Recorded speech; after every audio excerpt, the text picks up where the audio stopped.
Salutations, I am called Algernon Q. Whipplebottom.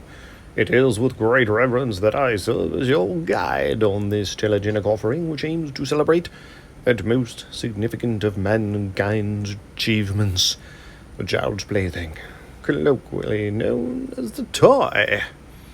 Over my many years, I have enjoyed a thirst for these whimsical artifacts of joy. Indeed, I have acquired a great number of their exemplar. I wish merely to share my great affection.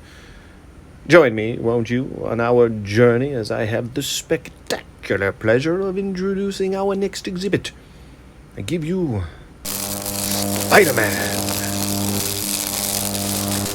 Debuting in Marvel Comics Amazing Fantasy number 15 in August of 1962, Spider-Man offered younger readers something his established predecessors could not: identity. Spider-Man's alter Peter Parker was not a millionaire playboy. His magnificent abilities were not gifted to him by his otherworldly heritage, nor a military super serum. He was a teenager who had an accident. Peter experienced all the trappings of teenage life while simultaneously dealing with his emerging spider-themed abilities, the accompanying complications, and the rivalries that ensued. While readers had thrilled at the adventures of Superman, Batman, Captain America, and others, they were able to see themselves in Peter. Outside of his wonderful newfound abilities, he was dealing with very real difficulties in much the same way as those who crashed newsstands awaiting the next issue, as did so many in the merry Marvel Marching Society. Spider-Man's popularity grew substantially within the months of his debut. His profile competed with, and perhaps even eclipsed, many of his established contemporaries, topping sales in the 60s and early 70s.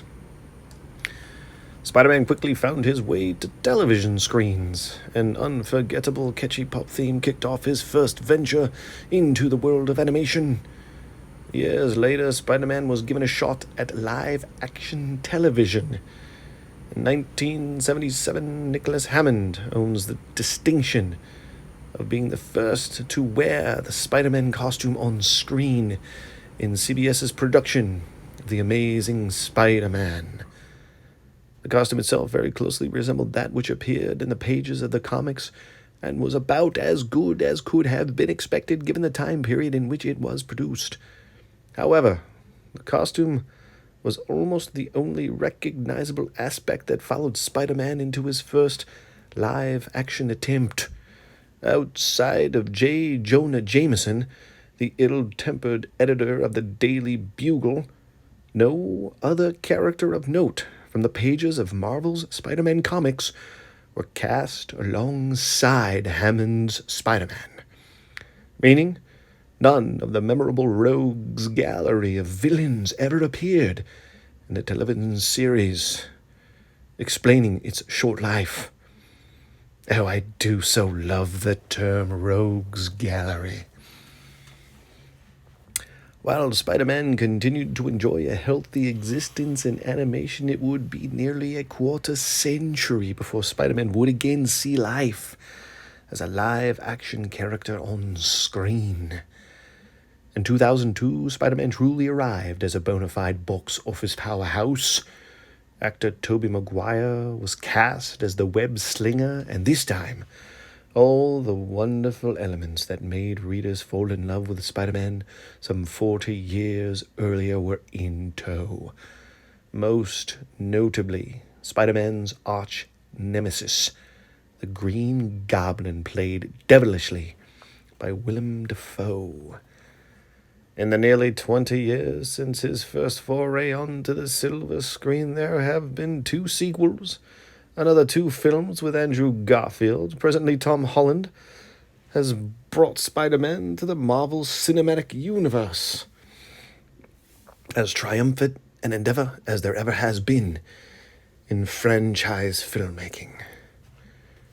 However, in 2008, perhaps the best representation of Spider-Man on the big or small screen debuted during the waning days of that childhood majesty known as Saturday morning cartoons.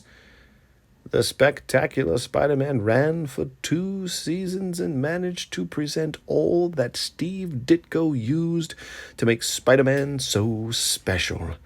It remains a lost gem. Any Spider fan worth their salt simply must seek it out. This Spider-Man swings to us from Diamond's Marvel Select line and looks every bit the part of that which captured the world's imagination. He can produce multiple dynamic poses, featuring every impossibly athletic motion one could imagine your friendly neighborhood wall crawler accomplishing. Fists, open hands, and hands to indicate the activation of his web shooters are all included. The accessories even feature a mask that Peter can hold after exhaustively removing it from the day's adventures. Of course, also included among my favorite accessories, my favorite of all accessories, interchangeable heads. Well done, Diamond. Of the countless versions of Spider-Man, all those who have made it into action figure form, produced in the 59 years since his arrival, this Spider-Man stands alongside the most lovingly produced. Before we close, Jorowick and I came across many interesting developments while researching for this chapter. It seems that Marvel has credit for Spider-Man in murky waters. The creation has fallen under a cloud of uncertainty over the last few years, and perhaps it has always been as such. The conventional accepted history is that it was a joint venture between Marvel editor-in-chief Stan Lee and writer Steve Ditko. However, accounts of Jack Kirby's involvement with the web-slinger's visual and name have recently surfaced. For as many years as there have been Marvel Comics, reports claim Lee grandstanded credit away from other creators. It appears that even now, as all have passed on, the matters are not resolved. If we may be so bold, no matter who built the engine, it was Ditko made it hum. Oh, allow me to express my humble appreciation for you viewing our little theater.